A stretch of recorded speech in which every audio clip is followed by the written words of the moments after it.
dimanche à Mbouida. Les derniers candidats étaient... Certains postulants ont attendu le dernier moment pour remettre leur dossier à la Cour électorale spéciale à Mbouida.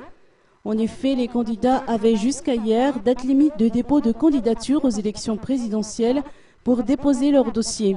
12 candidats ont clôturé le défilé hier, dont le candidat du parti TGV, Edgar Razavndjava, qui exerce actuellement les fonctions de président de la délégation spéciale de la ville d'Antananarivo. Avant lui, le candidat Benjamin Radavidson Andiaparant, président du FFF, a franchi les portes de la Cour électorale spéciale, son dossier de candidature entre les mains. 38e candidat à se lancer dans la course, le professeur Stéphane Narsan, enseignant-chercheur et président de l'association AGMM, entend instaurer un gouvernement composé de technocrates s'il est élu à la magistrature suprême. Ce candidat a été suivi de près par une autre candidate, en la personne de Roselyne Emma Rasoul-Vouing.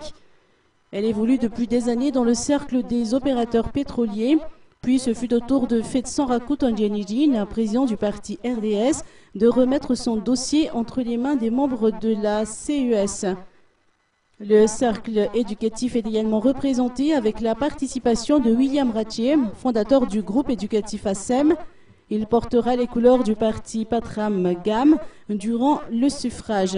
Enfin, ce fut au général Dolar Soulsou, président en exercice du Conseil supérieur de la transition, de grossir les rangs des candidats au scrutin présidentiel. Dans son allocution, le général Dolar Soulsou a déclaré qu'il entend faire honneur à la lutte de 2009.